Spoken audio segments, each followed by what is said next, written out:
Россияга биз азыр биздин киндигибизде кесиле элек.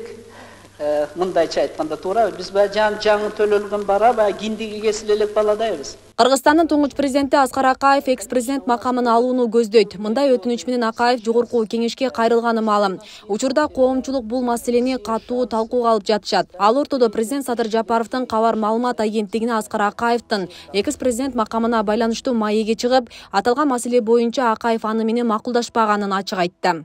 Мен Аскар Акаевти Кумтөр боюнча суракка келгенде 2 жолу көрдүм. Андан кийин Дубайда мурдагы президенттерди чогултканда 3-чү жолу көрүштүм. Андан бери көрүшкөн да сүйлөшкөн да жокмун. Бул маселе боюнча кеңешкен эмеспиз. Негизи ар бир жаран өзүнүн укугун коргош үчүн же болбосо кандайдыр бир мыйзамдуу талаптарын калыбына келтириш үчүн мамлекеттик бийлик бутактарына кайрылууга толук укуктуу. Аны бирөө жарым менен кеңешип олтуруштун же менин макулдугумду алыштын кереги жок. Өз укугунан пайдаланып арыз берди деп билдим. Жогорку кеңеш экс-президент макамын калыбына келтириши керекпи? Сиздин көз караш кандай бул маселеде? Ал жогорку кеңештин өзүнүн иши. Экс макамын береби жокпу, ал жогорку кеңештин мыйзамдуу укугу. Экс макамын алыш дагы, экс макамын бериш дагы жогорку кеңешке таандык. Мен көз карашымды айта албаймын. Жогорку кеңеш өзү билсин. Биз бирөө жарымды бер же бербе деп айтпайбыз. Мыйзамдуу жагын карап көрүшсүн. Мыйзамдарды көзөмөлдөш жогорку кеңештин милдети. Аскар Акаевка жогорку кеңеш суранган макамын кайтарып берсе, мамлекеттик казынага кошумча чыгымдарды алып келет. Турак жай, күзөт, пенсия жана башка нерселер кепилденери белгилүү. Өлкө башчыга бул тууралуу да суроо узатылды. Менин оюмча Аскар Акаев тарыхта экс болуп атым калсын деген ой менен арыз берди окшойт. Аскар Акаев 80 жашка чыкты. Өсөрү калган жок, өлөрү калды дейт эмеспи? Ал кишини пенсия, күзөт жана башкалар кызыктырбайт го деп ойлойм. Азыр деле күзөтсүз эле ээн эркин жүрбөйбү? Акаевдин экс макамын кайтаруу боюнча жогорку кеңештин күн тартибине качан чыгары чыкпасы боюнча азырынча так маалымат жок. Алгач фракцияда каралар айтылат. Ал эми коомчулукта бул боюнча эки ача ойлор айтылууда. Басымдуу бөлүгү туңгуч президенттин экс макамын кайтарып, бирок мамлекет тарабынан белгиленген артыкчылыктардан ажыратуу керектигин белгилешет. Аскар Акаевич кыргыз элинин туңгуч президенти. Мына азыркы президентибиз Садыр Нуркожоевич туура айтты.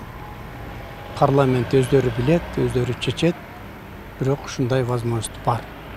Эми мен айткым келет, ушунун баардыгын учитывать этип, биринчи президентибиз деп сыйлап, менин оюм макамын берсе болот кайтарып.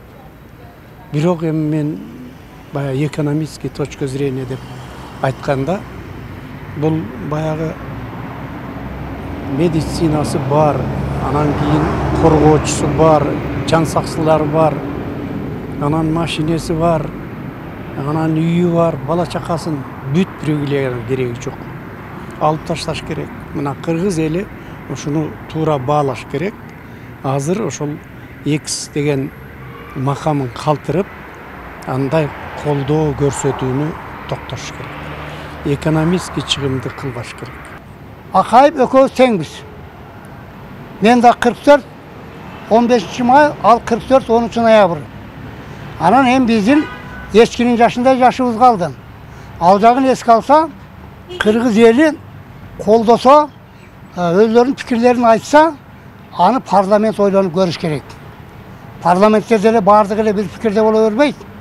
Парламентте дагы аша пикирлер пайда болот, аргументтер келтирилет, себебин айтат. Ошон үчүн мынау кыргыз эли менен дагы бийликтегилер менен дагы парламент эсептешип туруп, жет өлчөп биргесиш керек. Менин пикирим ушундай.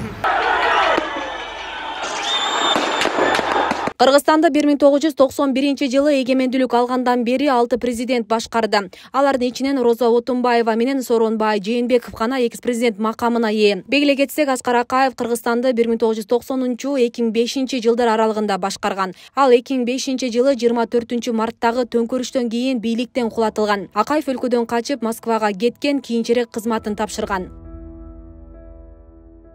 Асел Сыдыкова, Замирбек Тойчубаев, Регион телеканалы.